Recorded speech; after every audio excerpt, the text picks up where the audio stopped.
Hola, tutorandos de YouTube, ¿qué tal? Imagino que algunos de vosotros nerviosos por los exámenes EBAU de la semana que viene y quería aprovechar para subir las soluciones del examen de septiembre de 2020 que las tenía pendientes. Es un examen que ya está publicado con soluciones por las universidades, pero aún así voy a publicarlas en vídeo explicadas paso a paso por si a alguien les son de ayuda, que creo que las anteriores han funcionado bastante bien. En esta ocasión tenemos un examen bastante estándar que solo tiene 3 detallitos que lo hacen un poco novedoso y que vamos a ver cuáles son. En el modelo A, el primer ejercicio acerca de órbitas era bastante estándar, se nos daba un satélite orbitando alrededor de Júpiter, concretamente Calisto, se nos daba la densidad del satélite y el radio del satélite, y se nos daba su periodo de revolución alrededor de Júpiter. Quizás aquí sería algo novedoso el tema de haber dado el radio del satélite y su densidad en lugar de darlo de la masa central, pero bueno, tampoco cambia mucho la cosa. El apartado A nos pregunta cuál es la masa de Calisto, que teniendo densidad y radio es bastante fácil, y nos pide la aceleración de la gravedad en su superficie.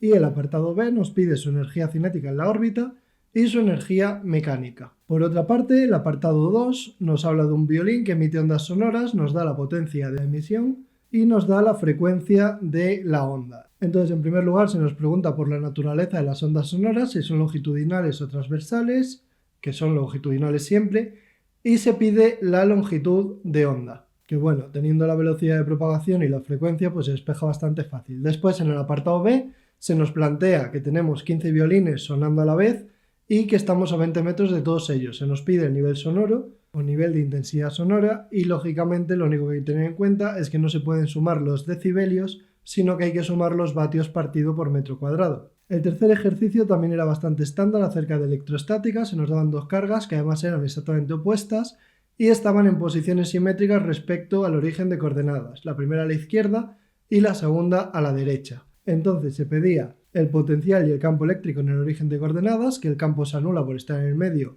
y el potencial, pues bueno, tampoco es muy complicado. Y después lo mismo en el punto 0,3, que ya se complica un poco la cosa, pero en comparación con ejercicios de años anteriores tampoco tanto. En el problema 4, acerca de Snell, teníamos un prisma, nos daban el ángulo de arriba de 30 grados, se nos indica cómo entra el rayo de luz perpendicularmente y sabiendo la distancia a la que incide el rayo de luz desde el vértice, que son 5 centímetros, se nos preguntaba cuánto tiempo tardaba el rayo de luz en alcanzar la otra cara del prisma, la cara B, para lo cual hay que tener en cuenta que la velocidad dentro del prisma se reduce y aplicar algo de trigonometría, y además se nos preguntaba si el rayo podría emerger o no si el índice de refracción del prisma fuese otro diferente. No es especialmente complicado. Y ahora llegamos al ejercicio 5, que sí que es uno de los que han innovado. Porque si bien nos preguntan cosas normales, una constante de desintegración, nos dicen que la cantidad de masa inicial que hay que suministrar del material radiactivo depende de la masa del paciente al que se le vaya a suministrar. Entonces, para saber cuál es la masa inicial de material radioactivo que utilizamos, es necesario tener en cuenta la relación que hay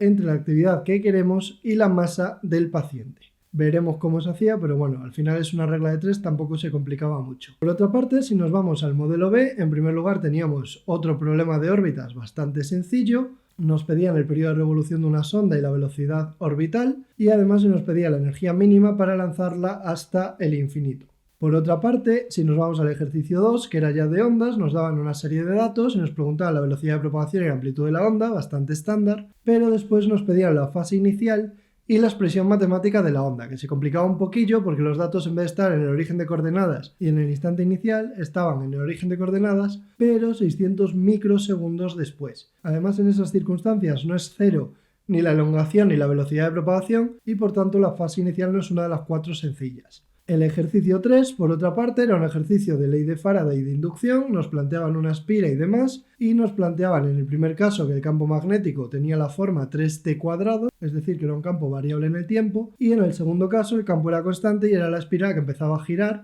como en un generador de corriente alterna. Entonces, un ejercicio también bastante estándar. En el ejercicio 4 nos planteaban que teníamos una lente convergente de 2,5 dioptrías y se nos preguntaba a qué distancia tenía que estar el objeto para que la imagen fuese aumentada y derecha, que es el caso en el que la lente actúa como lupa, y en el segundo invertida de mitad de tamaño, que es el caso en el que actúa creando una imagen real. Además, como habitualmente, había que realizar el trazado de rayos y demás. Y la última novedad fue hacer el ejercicio acerca de fotones, no vinculado exactamente con el efecto fotoeléctrico, aunque así más o menos, sino con las transiciones orbitales en el átomo, que es algo que estaba en el temario y que normalmente no preguntaban. Así que a partir de ahora entiendo que preguntarán más veces por esto. Se nos daban los niveles energéticos de un cierto átomo y se nos pedía hallar la longitud de onda y la frecuencia de un fotón cuando el electrón absorbía energía y el electrón absorbía el nivel energético 1 para subir al tercero, y por otra parte pedían la longitud de onda del fotón emitido cuando el electrón lo que hacía era liberar energía para ir del nivel energético 2 al nivel energético 1. Y la otra novedad que introducía este mismo ejercicio